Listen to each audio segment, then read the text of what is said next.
Cricket Challengers Tamil channel இந்த வீடியோவில் நம்ம அதை பற்றி பார்க்க போகிறோம் அப்படின்னா பல வருடங்களுக்கு பிறகு இறுதிப் போட்டியில் நுழைந்திருக்கும் நம்மளுடைய ஆர்சிபி அது சும்மாலாம் கிடையாது. ஒரு மிகப்பெரிய வார்னிங் சைன்ஸையே கொடுத்து தான் நம்மளோட ஆர்சிபி இப்போ ஃபைனல்ஸ்குள்ளே போயிருக்காங்க.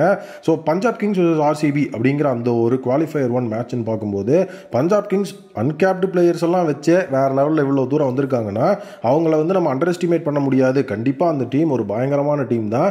ஸ்ரேயஸ் ஐயரோட ஃபார்ம் ப்ளஸ் ஸ்ரேயஸ் ஐயரோட கேப்டன்சி நமக்கே தெரியும் அது எந்த லெவலில் இருக்குன்னு. ஸோ கண்டிப்பாக ஆர்சிபி மிகப்பெரிய லெவலில் ஒர்க் அவுட் பண்ணணும் அப்படிங்கிற மாதிரி நம்ம சொல்லியிருந்தோம். அதே நேரம் அவங்களுடைய இன்ட்ரா ஸ்குவாட் மேட்சஸும் அதுக்கு ஏற்ற மாதிரியே இருந்தது. ஸோ பஞ்சாப் கிங்ஸ் ஃபஸ்ட்டு வந்து பேட்டிங் அப்படிங்கிற அந்த ஒரு சுச்சுவேஷனுக்குள்ளே இருந்தாங்க. ஸோ பிபிகேஎஸை பொறுத்த வரைக்கும் பிரயான்ஷ் ஆர்யா, பிரப்சிமரன் ரெண்டு பேருமே வந்து பார்த்தீங்கன்னா டேஞ்சரஸான ஓப்பனிங் பேட்ஸ்மேன்ஸ் தான். பட் ஆனால் நேற்று எதுவுமே பஞ்சாப் கிங்ஸ்க்கு சாதகமாக கிடையாது. ஏன்னா வந்துட்டு நம்மளுடைய ஆர்சிபி மொத்தமாக பஞ்சாபை பொட்டலம் பண்ணிட்டாங்க. ஸோ பிரப்சிமரன் சிங் 2 பவுண்டரி ஒரு சிக்ஸர்னு ஒரு ஃப்ளோவில் போயிட்டு இருக்கும்போது புவி அவரோட விக்கெட்டை தூக்க பிரணேஷ் ஆர்யா யாஷ் தயாலோட ஒரு அவுட் ஆக ஜாஷ் இங்கிலீஷ் ஸ்ரேயஸ் ஐயர் சேர்ந்து ஸோ அந்த ஒரு ஸ்டெடி த ஷிப் பண்ணுவாங்கங்கிற சுச்சுவேஷனில் ஹேசலுட் அவங்க 2 பேர்த்தையுமே வெளியேற்ற நீகல் வதீரா அண்ட் ஸ்டோயினிஸ் இவங்களோட பார்ட்னர்ஷிப் ரொம்ப முக்கியங்கிற சுச்சுவேஷனில் யாஷ் தயால் நீகல் வதீராவையும் தூக்கி விட ஸ்டோயினிஸ் மட்டும்தான் ஒரு ஆளாக வந்துட்டு அந்த இடத்துல நின்று 2 பவுண்டரி 2 சிக்ஸர் அப்படின்னு போட்டிருந்தார். ஸோ டோட்டலி வந்து பார்த்தீங்கன்னா 60 ரன்னுக்கு 6 விக்கெட் அப்படிங்கிறது முடிஞ்சு. ஸோ இம்பாக்ட் பிளேயர் அப்படிங்கிற சுச்சுவேஷன் உள்ள வர வேண்டிய ஒரு நிலைமைக்கு இருந்தது.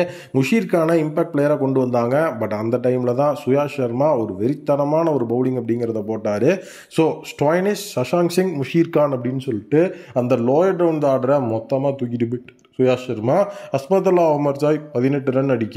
ஸோ ஃபுல் அண்ட் ஃபுல் வந்துட்டு ஹேசல்வுட்டை நம்ம கடைசி வரைக்கும் வந்துட்டு கொண்டு வரணும் அப்படிங்கிறதுக்காக ப்ரொடக்ட் பண்ணி ரொமாரியோ ஷெஃபர்டுக்கு ஓவர் கொடுத்தாங்க. ஸோ ரொமாரியோ ஷெஃபர்டும் ஒரு விக்கெட் எடுக்க டோட்டலாக பஞ்சாப் கிங்ஸ் 101 ரன்னுக்கு ஆல் அவுட் ஆனாங்க. 102 ரன்ஸ் அடித்தா வின் அப்படிங்கிற ஒரு எளிய இலக்கோட களமிறங்கின ஆர்சிபி 10 ஓவரில் அந்த சேஸை முடிச்சு விட்டாங்க.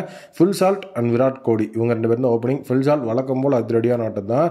ஸோ நம்மளுடைய கிங் கோலி 12 பாலுக்கு 12 ரன் அடிச்சு ஜெமிஷனோட அவுட் ஆனாலும் ஸோ மயங்க் அகர்வால் அதுக்கப்புறம் ஃபில் சால்ட் சேர்ந்த அந்த ஒரு சேஸை மிகப்பெரிய லெவலில் ஸ்ட்ரைக் ரேட்டை குறைய விடாமல் கொண்டு போயிட்டு இருந்தாங்க.